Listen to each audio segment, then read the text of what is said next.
कांग्रेस और जब भारतीय जनता पार्टी की सरकार आई तो कितने लोगों को फंसाया गया। कहाँ किसको फंसाया? नहीं बताओ ना, आप बताओ, मैं क्यों बताऊं। दर्जन भर लोग जेल में है, बस कुछ मुसलमान जेल में है, कुछ हमारे आपके जैसे पत्रकार जेल में है। तो हम कोई पत्रकार नहीं है भैया, हमें संज्ञा मत दो कि पत्रकार हैं, नाम किसी पार्टी में। यार पहले पत्रकार से इतनी नफरत है आपको? और क्या, कैसे भाई पत्रकार सत्ता की दलाली करते हैं। अगर पत्रकार चाह लें तो भारत विश्वगुरु अभी भी बन सकता है।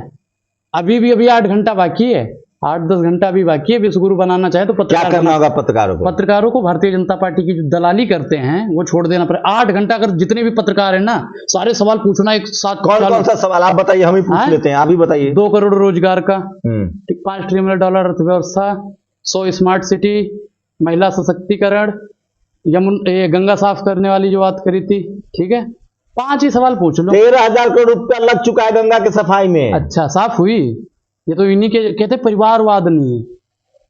प्रहलाद मोदी कौन है? तो उनके घर से कोई सांसद विधायक थोड़ी है। प्रहलाद मोदी कौन है? उनका भाई है, नमामि गंगे में चेयरमैन है। क्या बात कर रहे हैं? हम नहीं कहते, लोग ऐसा कहते हैं कि हैं। उनका भाई सब बिजनेस में यार, कुछ लोग वैसे एजेंसी है। अच्छा। राजनाथ सिंह का बेटा मामूली सा विधायक है। हाँ, तो ये परिवारवाद नहीं। अभी देखो, माननीय गृह मंत्री जी, माननीय गृह मंत्री जी, हाँ, जिनको इनकी सांसद साहिबा निकम्मा बोलने का काम करती हैं, मैं नहीं बोलता, जब वो कहते हैं परिवारवाद, तो क्या आपको क्या लगता है कि जैसा को रेलवे प्लेटफॉर्म से लेके आए थे? तो जैसा क्या कर रहा है? बीसीसीआई का सचिव भी तो बना, वो कौन सा बड़ा पद है यार? बड़ा हो या छोटा हो, अगर परिवारवाद को दूर करना है तो अपने को रखो ही। तो आप क्या चाहते हैं, जैसा सब्जी बेचे? बिल्कुल, जब परिवारवाद नहीं, हमसे तो कहते हैं पकौड़ा तलो, हमसे कहते हैं रोजगार चाहिए तो पकौड़ा तलो। पकौड़ा आपको लगता है रोजगार है? क्यों रोजगार है वो। अग्निवीर बन जाओ। जीवन यापन करना और रोजगार दोनों में फर्क है। जीवन यापन के लिए तो भीख मांग के भी काम चला लेंगे, भी कहेंगे भीख मांगो जी, ये भी रोजगार है। तो अग्निवीर बन जाओ, अग्निवीर, देश की सेवा। अच्छा, तो इन्होंने अपने लोंडों को क्यों नहीं बनाया भैया?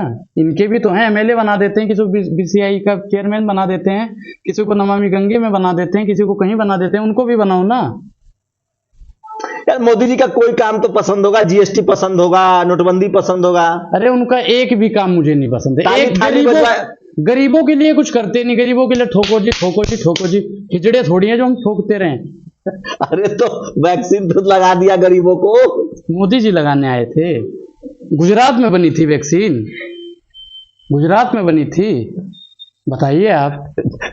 तुमको बहुत अनुराग, आपको जेल भिजवा देंगे। बिल्कुल बिल्कुल, भिजवाने तो कोई दिक्कत नहीं है। इतना सवाल पूछते हो, कहाँ से हिम्मत लाते हो यार? मैंने तो सुना है सारा टीवी पत्रकार वाला सब डरा हुआ है। बिल्कुल डरेंगे वो, और आप भी डरे हुए मुझे लग रहा है। रवीश कुमार डरे नहीं डरे? सवाल कहाँ से पूछते थे भाई? कोई रवीश कौन सा सवाल पूछा है प्रधानमंत्री से? वो तो खाली कहता था इंटरव्यू दे दीजिए, इंटरव्यू दे दीजिए। तो मोदी जी इतने डरे हुए थे, मैं नहीं कहता, लोग ऐसा कहते हैं, तभी तो भाई उसको इस्तीफा देना पड़ा, एनडीटीवी खरीदना पड़ा कि उसकी हिम्मत ना हो। मतलब सरकार अगर मान लो सरकार जिसको जेल भेज रही है वो ईमानदार है। और क्या, बिल्कुल। ये नया, पहले तो जिस पर आरोप लगता था वो बेईमान है। जो अब ईमानदार होगा उसे जेल भेजेगी, क्योंकि जो बेईमान होगा वो तो इन्हीं की तरफ होगा। बेईमान की भाषा समझता है। अब आप चोर हो और मैं पुलिस हूं, मैं भी चोर हूं, तो चोर को नहीं ना पकड़ेगा। इतना तो मानोगे ना कि प्रधानमंत्री जी के आने से दुनिया में भारत का नाम रोशन हुआ। पहले नाम नहीं था? पहले नाम नहीं था क्या? इतना 56 इंच का सीना बोल दोगे फिर अभी आगे? यही बोलना चाहते हो ना कि 56? अच्छा, 56 इंच में कितने फीट होते हैं आप ये बता दो आपने। तो यार ये कितना, 12 फीट का 1 इंच, 12 इंच का 12 फीट का 1 इंच होता है। तो 56 इंच मतलब 12 चौक 48, 12 पच्चे 60, लगभग 4.5-5 फीट, 5 फीट मान लेते हैं। हाँ। और 5 फीट कितना होगा मोदी जी के? इतना तो कंधे बराबर आ जाएगा। ठीक, यार ये तो कभी किसी ने पूछा ही नहीं। कंधे बराबर 56 इंच मतलब 12 इंच का 1 फीट। हाँ यार ये तो मतलब गजब, मान गए भाई साहब, मैथमेटिक्स। ठीक, अब आगे चलते हैं। हमारा भी चेक कर लिए संबित पात्रा टाइप के। भाई मेरा तो अभी मत पूछा कि ट्रिलियन पर कितना जीरो होता है। हमें तो पता ही नहीं होगा भैया, हमें तो पता ही नहीं होगा वो। फिर इनके 56 इंच की बात हम आगे करते हैं। अब 56 इंच का जब इनका सीना है तो इनकी शरीर कितना होगी? अजान बाहु। अजान बाहु का मतलब समझते हो? अजान बाहु जिसके मतलब हाथ घुटने से नीचे रहे, उसको कहते हैं अजान बाहु। ठीक, अब इनका, भाई मैं मोदी जी को कुछ नहीं कहने वाला, लेकिन जो 56 इंच का सीना कहते हैं वो देशद्रोही हैं। राष्ट्रवादी हो ही नहीं सकते, भ्रष्टाचारी हैं। क्योंकि हमारे प्रधानमंत्री को भैंस और गाय की संज्ञा देने वाले वो पाखंडी हैं भाई। वो हमारे प्रधानमंत्री जी हैं, लोहा पुरुष हैं। उनको आप साढ़े लौह पुरुष तो सरदार पटेल थे। नहीं, वो भी पटेल के उधर से आते हैं तो हम उनको लोहा पुरुष, हाँ यार लौह पुरुष नहीं, होता हम है। लोहा पुरुष कह सकते हैं इनको। लोहा पुरुष मतलब आयरन मैन। अरे तो लोहा नहीं, लोहा कहते हैं, गांव की भाषा में लोहा कहते हैं लोगों को, ठीक है। अब जब 56 इंच का उनका सीना है तो यानी 4.5-5 फीट, इतना चौड़ा हो गया कम से कम, ठीक है भाई। नंदी जानते हो, सांड को कहते हैं। भैंसे को जानते हो? हाँ भैंस जानता हूं, मैं भैंसा गाय भैंस जानते हो, पाला ठीक है। हूं। हाथी जानते हो? हाँ। और जो इनको कह रहे हैं कि 56 इंच का सीना है, वो देशद्रोही है या नहीं है, आप बताओ। ये एडजेक्टिव है, एक मजबूत आदमी के लिए कहा जाता है। एक भीमा कोरेगांव आने वाला 1 जनवरी को, वहां मतलब 500 पेशवाओं ने 36,000 500 महारों ने 36,000 पेशवाओं को हरा दिया था। वहीं से 500 गुने 36,000 मतलब 56 का कंसेप्ट आया है। नहीं वो तो ठीक है, लेकिन जो ये कह रहे हैं ना, प्रधानमंत्री जी को सीधा टारगेट कर रहे हैं कि 56 इंच का सीना, वो उनको बैल बोलने की कोशिश कर रहे हैं, सांड बोलने की कोशिश कर रहे हैं, भैंसा बोलने की कोशिश कर रहे हैं। तो मैं तो गुजारिश करता हूं कि उन पर सख्त से सख्त कार्रवाई की जाए। मतलब और जो पत्रकार भी दलाली करते हैं और वो कहते हैं प्रधानमंत्री जी के 56 इंच का सीना है, उनको भी बर्खास्त किया जाए। लगता है इस देश के टीवी अखबार वालों ने उनको बरगला रखा है, बहका रखा है। बिल्कुल, जब सत्ता की दलाली वो लोग करते हैं तो अपने आका का तो हुक्म मानेंगे ही, वो तो हुक्म मानते हैं। देश की स्थिति आपकी नजरों में क्या? कोई भी वादा पूरा नहीं हुआ। मैं मानता हूं स्मार्ट सिटी नहीं बने, बुलेट नहीं चला, आय दोगुनी नहीं हुई, घर नहीं सबको मिला, लेकिन ठीक है प्रधानमंत्री है, सब बोलता रहता है, जनता ने चुना तो है। नहीं तो फिर ये क्या कहते हैं कि सबका साथ सबका विकास। किसका विकास कर रहे हैं आपकी नजरों में? 2 आदमी का बस, किसका? अडानी और अंबानी का। अन्नास किसका कर रहे हैं? नाश कर रहे जितने भी, और 135 करोड़ में से 2 हटा दो, 2 हटाओ, और बाकी जो इनके 4-5 लोग और हैं मंत्री पद पे बड़े बड़े बैठे, उनको भी हटा दो। क्योंकि उनका पैसा वो अपने खाते में नहीं ले रहे, वो भी दूसरे के जरिए कहीं ना कहीं भिजवा रहे हैं। बाकी 140 करोड़ 130 करोड़ जनसंख्या का तो नाश करने का काम। लेकिन युवा लोग तो खुश हैं, वो सब लोग लिख रहे हैं मैं चौकीदार हूँ। नहीं, मैंने तो कभी नहीं लिखा, और युवा लिखेगा ही नहीं। जो युवा होगा, जो भारतीय जनता पार्टी की चाटुकारिता नहीं करता होगा, वो कभी चौकीदार नहीं लिखेगा। नौकरियां तो मिल रही है, तो कहाँ मिली 16 लाख बताओ? नौकरियां मिली हैं लगभग 8 साल में। 8 साल में 16 लाख। तो अगर ये 7 लाख, सॉरी 7 लाख। हाँ, अगर ये वादा ही अपना सही ढंग से पूरा करते तो ये 14 करोड़ हो जाते। तो उन्होंने कहा ना कि अपना अपना रोजगार के लिए, लेकिन एक बात है कि चीन पाकिस्तान तो कांप रहा है। चीन पाकिस्तान की बात ले आते हैं आप। चीन पाकिस्तान मोदी से कांपता है या भारतीय सैनिक से कांपता है, आप ये बताओ पहले। मोदी जी के नेतृत्व में ना, मोदी जी दिवाली होली सब सेना के साथ मनाते हैं, तो प्रधानमंत्री। अच्छा, एक चीज और, अब जिस दिन दिवाली होती है, जिस दिन होली होती है, उस दिन मोदी जी हेलमेट पहन के चीन से और पाकिस्तान से युद्ध करते हैं? नहीं मतलब नहीं, युद्ध करते सेना हैं की हौसला अफजाई करते हैं। सेना का हौसला पहले नहीं अफजाई होता था? सेना पहले मजबूत नहीं थी? सेना पहले मजबूत थी या नहीं, आप बताओ। नहीं, भारतीय सेना हमेशा मजबूत रही है। मजबूत रही है, तो फिर आप इनकी चाटुकारिता। तो आपको क्या लगता है ये लोग सेना के नाम पर राजनीति कर रहे हैं? बिल्कुल, ये भी 4 साल की कह रहे हैं कि सेना 4 साल की। पुलवामा के दोषी पकड़े हैं? कहाँ पकड़े हैं? पकड़ा गया था एक आईपीएस। एक ही पकड़ा गया, बस एक ही बंदे ने करा था बस। भाई यही लोग करवाते हैं, जब चुनाव आता है कहीं ना कहीं ये लोग कुछ ना कुछ कांड करवा देते हैं। संसद हमले के आरोपी पकड़े गए, फांसी हो गई। ये मैं क्या कह रहा हूँ कि इन्हीं के बंदे करते हैं, इन्हीं के बंदे पकड़े जाते हैं। करगिल युद्ध वाजपेयी जी के नेतृत्व में जीता गया। तो वही तो सेना, आप ही तो कह रहे हो कि 2014 से मजबूत हुई है, हौसला अफजाई करते हैं। लेकिन अंजना उसने कहा है, कंगना रनावत ने, कि 2014 के बाद ही भारत आजाद हुआ है। कंगना रावत का तो पूछो ही ना, उसका तो बेड़ा ही गर्क है। कैसे? वो उसने भी मोदी को अपना आका समझ रखा है। जो मोदी का आका समझता है, भारत की जनसंख्या को दुर्गति करने का काम भी वही करता है भैया। मोदी जी से ज्यादा अगर कोई इस देश की जनसंख्या को गरीब बेसहारा करने का काम करता है तो कुछ पत्रकार करते हैं और कुछ इनका दलाल करते हैं। रास्ता क्या है? रास्ता 24 में परिवर्तन हो जाए, रास्ता मिल जाएगा। क्या परिवर्तन? कौन आएगा? मैंने क्या बताया कि जो हमारे लिए हॉस्पिटल बना सके, स्कूल बना सके।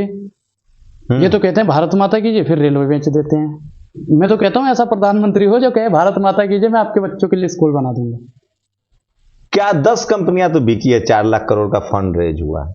तो मैं क्या कह रहा हूं, धीरे धीरे ही बेचेंगे ना, धीरे धीरे ही बेचेंगे। तो जनता के लिए ही बेच रहे हैं ना। जनता के लिए बेच रहे हैं, जनता के लिए तो 3 काम बताओ ना, मैं कह तो रहा हूं। तो बेच के 10 किलो 5 किलो राशन देंगे 2023 तक 80 करोड़ लोगों को। तो राशन से काम चलेगा? फ्री रोजगार दे दें, इनके राशन की जरूरत ही नहीं है हमें। फ्री वैक्सीन दिया है। फ्री वैक्सीन वैक्सीन कुछ नहीं दिया है इन्होंने, पानी भर के लगा दिया है। अरे वो वैक्सीन थोड़ी अब है तुम कह देना कि हार्ट अटैक हो रहा है वो भी वैक्सीन की वजह से। भाई। बिल्कुल हो सकता है बिल्कुल। लोग तो कह रहे थे वैक्सीन लगी 3 दिन बुखार था जी, 4 दिन बुखार था, मुझे तो कुछ नहीं था। मैं तो कहता हूँ भाई मेरे को तो पानी लगाया था, मुझे कोई वैक्सीन नहीं लगी। कहाँ के हो दोस्त रहने वाले? हम उत्तर प्रदेश से हैं, अयोध्या और गोंडा के बीच से। डर नहीं लगता है? डर का है बात? डर निकल गया? डर तो निकल गया। सोचिए किसी को जितना दबाइएगा वो उतना जाके रिस्पॉन्ड करेगा। अनुराग का एक वीडियो वायरल हुआ, उसके बाद उसको इतनी धमकियां मिली कि अनुराग ने अब तय कर लिया कि अब चुप नहीं बैठूंगा, मतलब मैं बोलूंगा ही किसी कीमत पर। अनुराग एक सवाल है, आप राजनीति में क्यों नहीं आते? हिम्मत है तो मोदी जी को हरा के दिखाइए। नहीं देखो, राजनीति करना मेरा मकसद नहीं है, मेरी कोशिश है कि यह सूरत बदलनी चाहिए। सोचिए अनुराग एक साधारण परिवार से हैं, इनके पिता मामूली से रोज कमाते खाते हैं, और अनुराग भी, आप भी पहले बहुत समर्थक थे मोदी जी के, 1 महीना पहले तक। मैंने क्या कहा कि जब टीवी अखबार वाले दलाली करते हैं तो हम तो आम जनता हैं, जो हमने मोदी जी की दलाली कर ली, भारतीय जनता पार्टी की दलाली कर ली, तो इसमें क्या दोष है हमारा?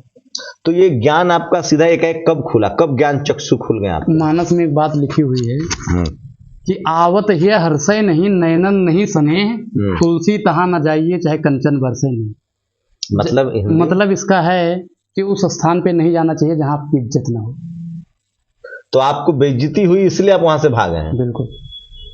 तो ये तो व्यक्तिगत रूप से प्रतिशोध बदला ले रहे हैं ना? नहीं, बदला लेना वाला काम नहीं। मैंने मोदी सरकार से एक सवाल अगर पूछ लिया तो ये बदला है? ये तो हर भारतीय की वो है कि वो पूछे।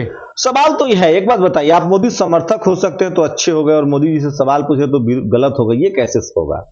अगर हिंदू आखिर मोदी जी भी तो अगर हिंदू विरोध करता है तो उसे देशद्रोही कह देते हैं। अगर मोदी जी हिंदुओं को भी विरोध करने का अधिकार नहीं है? हिंदू अगर इनसे सवाल पूछता है तो उसे देशद्रोही कह देते हैं।